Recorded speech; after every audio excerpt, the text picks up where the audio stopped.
Here's a probability distribution table. Let's say we ask people, how many car accidents have you been? So X represents the number of car accidents.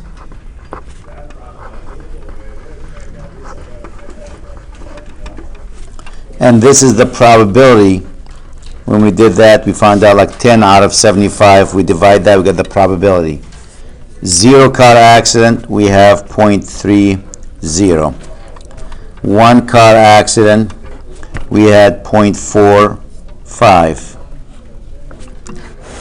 2 car accident, 0.10.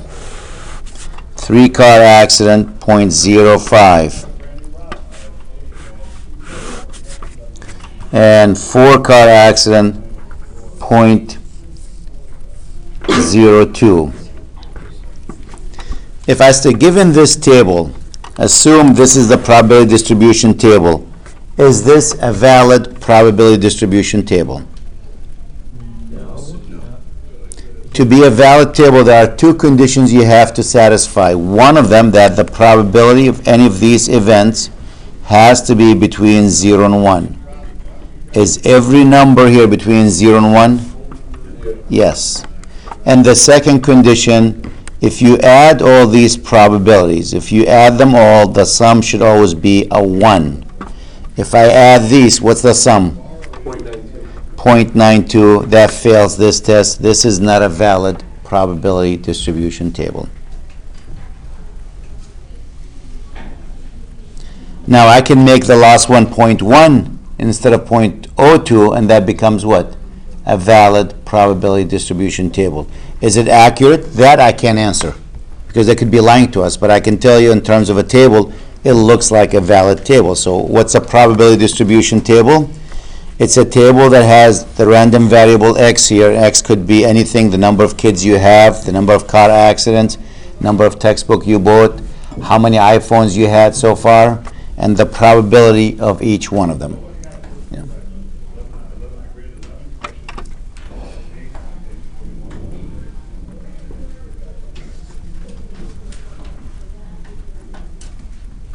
I'm getting hooked on all the stuff. That's cool stuff. Now notice X here is really a random value, because we're talking about the number of car accidents. You can't say, well, I had 1.5 car accidents. What's the 1.5? You were the passenger? Or was it near hit, or you got hit by a motorcycle instead of a car because it wasn't a full car? So you really can't have half an accident. It's 1, 2, 3, 4. That's counting. If the value is counting, that's actually discrete value. Discrete means counting values. Could be continuous in some cases. When you're drilling holes, for example, or randomly taking a wire, you cut it there without measuring. Well, when you cut that, the wire could be 3 inches, 3.5, 3.2, 3.14, 3.6 inches long. So that's not discrete, that's a continuous one. Or how long were you on the internet today? Or on your computer? But how long were you on the computer? 7 minutes and 32 seconds. Notice it's not 7 minutes, 8 minutes, 9 minutes, 10 minutes. It's not a counting value. That's called continuous. We talked about them early in probably the first week when we start talking about probability there. Now, let's assume you have a valid probability distribution table. I'll make one up. And X could be anything here, and there's the probability of X. 0, you get 0.3. 1, you get 0.4, just like we did before. 2, you get 0.2. And 3, you got 0.1. Let's say we did a quick survey. We asked people, how many kids do you have? Or how many laptops at home do you have?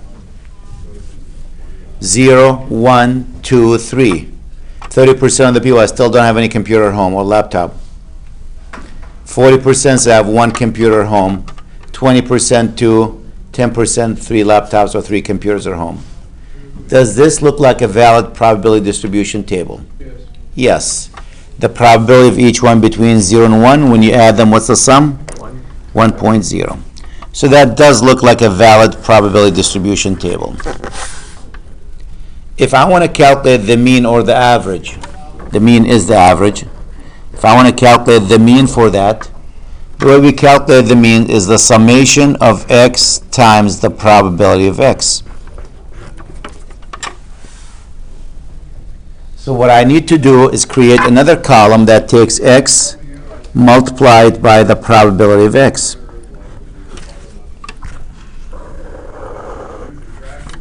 Zero times 0.3 is 0.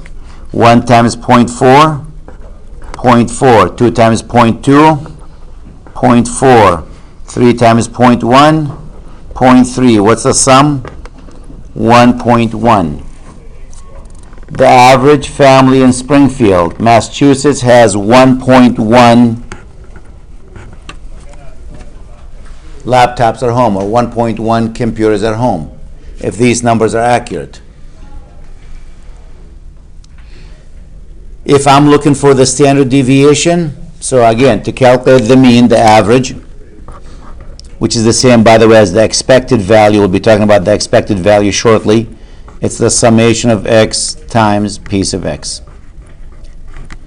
The standard deviation sigma, to calculate that, well, it's the square root of the summation of x minus mu squared times piece of x. Nobody uses that equation. Nobody does it that way. That's the long way of doing it. So what's the shortcut to that? Because now you got to go through each one of them, go, what is 0 minus 1.1? Get that number, square it, multiply it by 0.3. What is 1 minus 1.1? Subtract them, square it times 0.4. What is 2 times 0.2? So there's another way of doing it, and that is the summation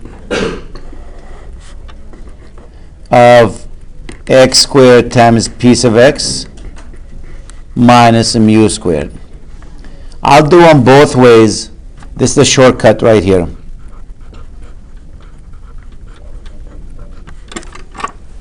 I'll do them both ways just to show you the answer doesn't really change. If I'm going to do them both ways, I better extend these lines a little bit longer. I need more work there.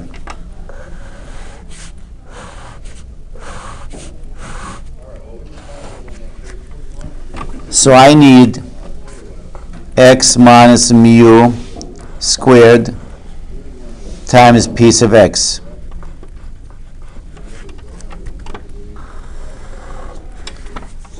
So I definitely need a calculator here. Here we go.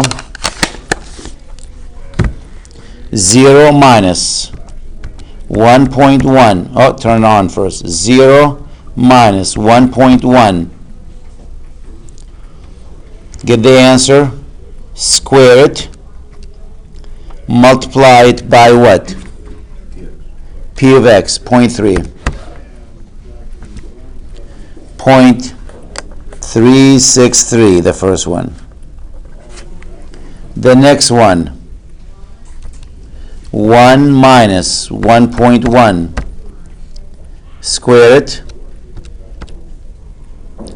times 0.4. 0.004.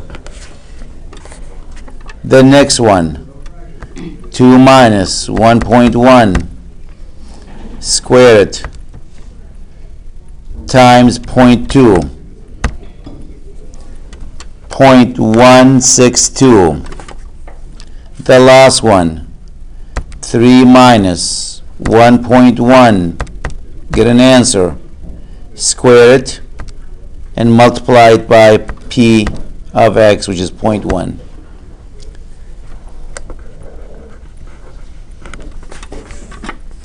Now if you add them,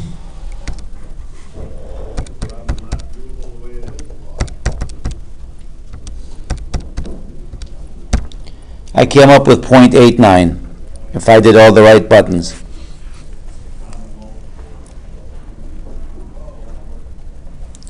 So what is the standard deviation used in that equation? The standard deviation is the square root of the summation of x minus mu squared times piece of x, which is the square root of 0.89 a little bit over 0.9, 0.94, 34 roughly.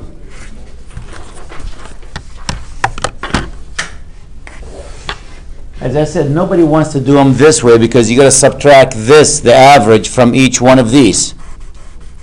Then you're going to square them and multiply it by P of X. So what's the other method? This one says you don't have to do that. Just find x squared times P of X. Well, we are good in math.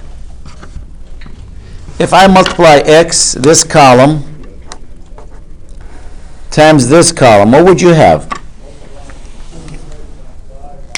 What's x times P of X? X squared P of X, and that's this column. So all they're going to multiply these numbers. 0 times 0, 0. 1 times 0.4, 0.4. 2 times 0.4, 0.8. 3 times 0.3, 0.9. Less math work. Add them. 4 and 8, 12. 12 and 9 is what? 21?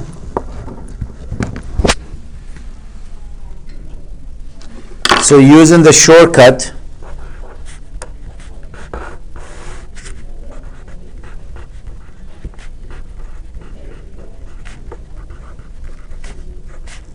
it's going to be what? The square root of 2.1 minus 1.1 squared. 2.1 minus 1.1 squared. What do you know? Look at the answer. 0.89. Is that the same answer we got here?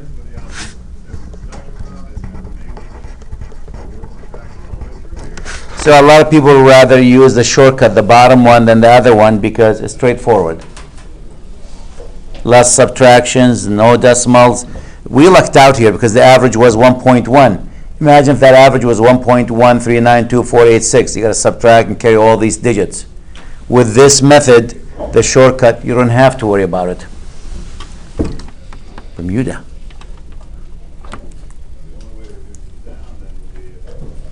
And we said the expected value also is known as the sum of x times P of X. The expected value is really what the same thing as the average. Now, let me give you an example here where the expected value is actually being used, which is in insurance. And before I forget, remember you always want to operate within what? 2 standard deviation to be usual. So the usual value always need to be between what numbers? The average plus what? 2 standard deviation. I should use mu. I'm using here mu. Since I use mu, it could be the same thing as x bar. The average plus and the average minus 2 standard deviation. This is the minimum usual value. That's the maximum. That doesn't change.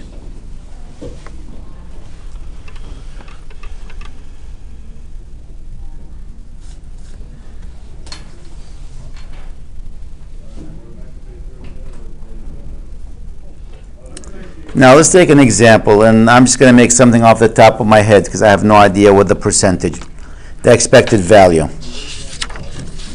Mass Mutual is down the street from us. It's an insurance company. If you decide you want to buy life insurance on yourself, you say, you know what? Or your mom and dad, I bought life insurance on my son. He's like 18 years old, 19. You need this one, Omar, back? That's all right. Sure, I can put it back. I wanted to buy life insurance on them.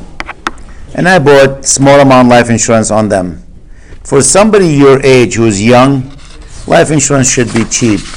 So I'm just making these numbers up. I have no idea if they're going to work out or not. But let's say you want to buy $100,000 life insurance on somebody who is young. When I say young, like let's say 20, 22 years old.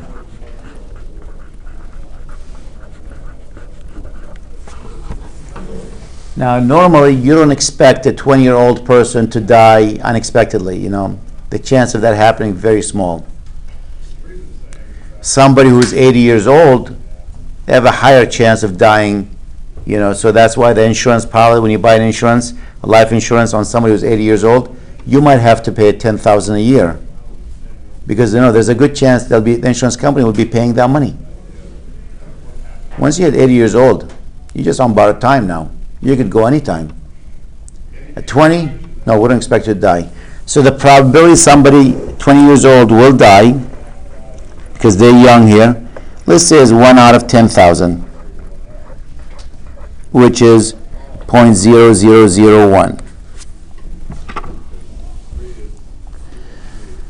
And that's why when you go to buy this life insurance, you want to buy this one. You want to buy a $100,000 life insurance on somebody who's 20 years old. Well, this could cost you price-wise, I'm just throwing some numbers here, $250. That's it. Maybe even less than that. Again, somebody my age, that policy probably will be $2,000.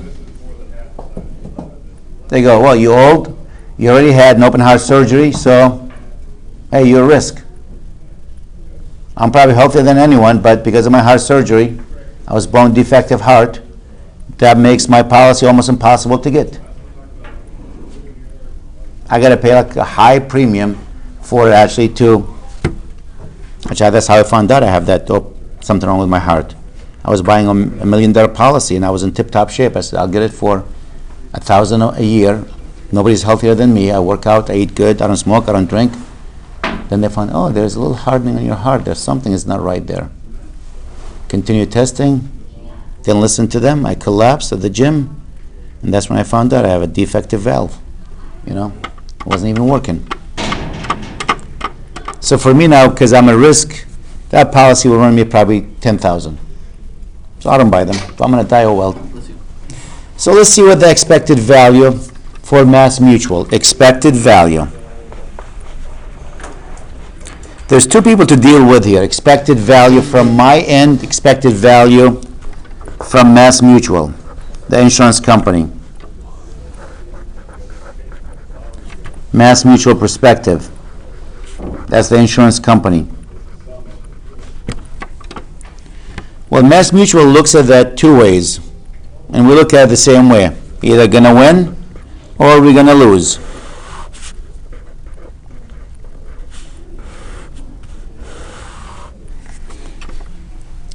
When Mass Mutual wins, what happens?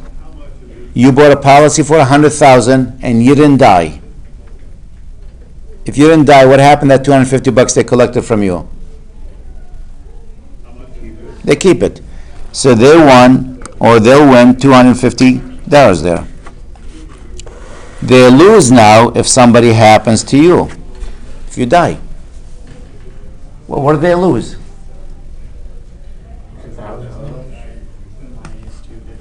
The $100,000 minus the $250. Yep. They lose. It's a minus $99,750. They're going to give your family a check if something happens to you for $100,000. But you already paid them what? $250? So they're really losing $99,750.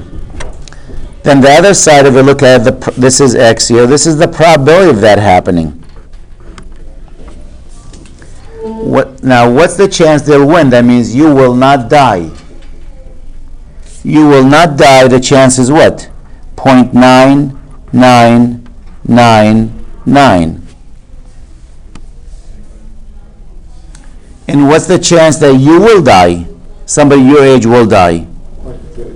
0.0001. So now we need to do another column. It's called X times piece of X.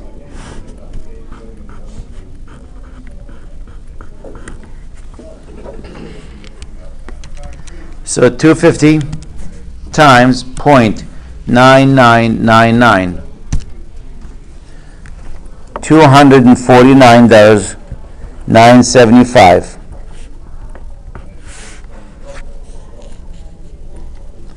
To lose there, 99,750 times 0.0001, $9.975. That's to lose. Add them. The expected value is the sum of them.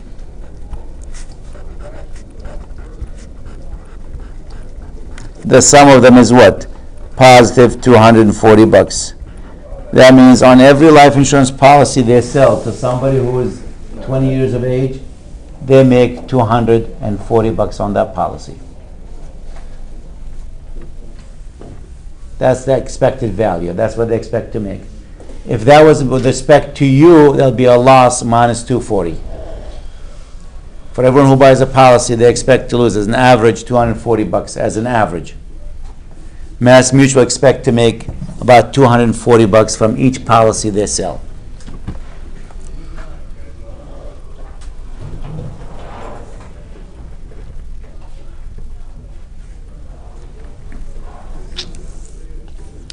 The other thing, this is not done with the expected value.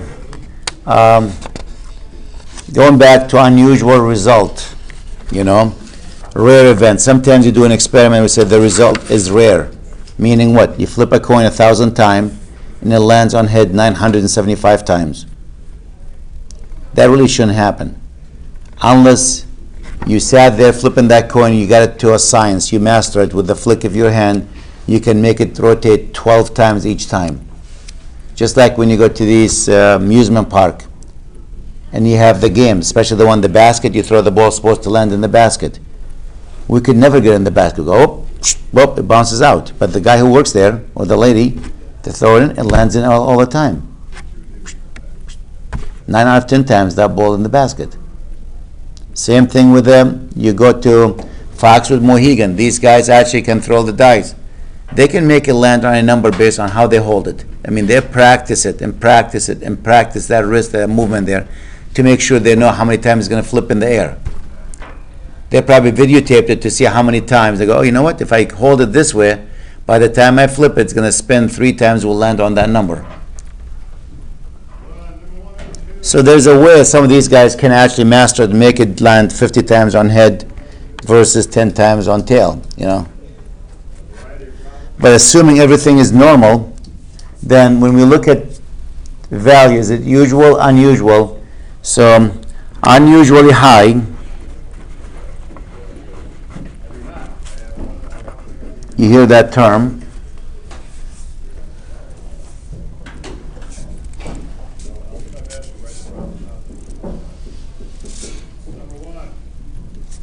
That is if the probability of that event is less than or equal to 0.05.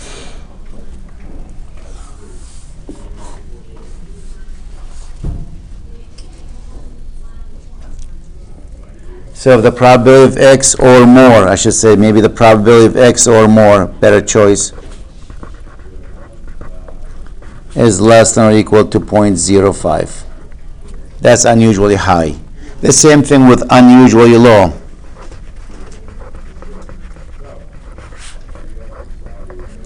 The probability of X or lower or less or fewer, you want that to be less than or equal to 0.5. So the key here is really 0.05. If your value is less than 0.05, that's unusually low or unusually high.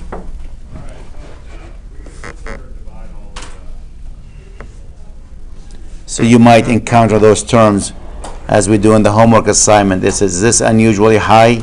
Is this unusually low? Calculate the probability. If the number is less than 0.05, that is unusually high or unusually low. Okay. That's just going over probability distribution table and how do you find the mean, the standard deviation, the expected value for probability distribution table.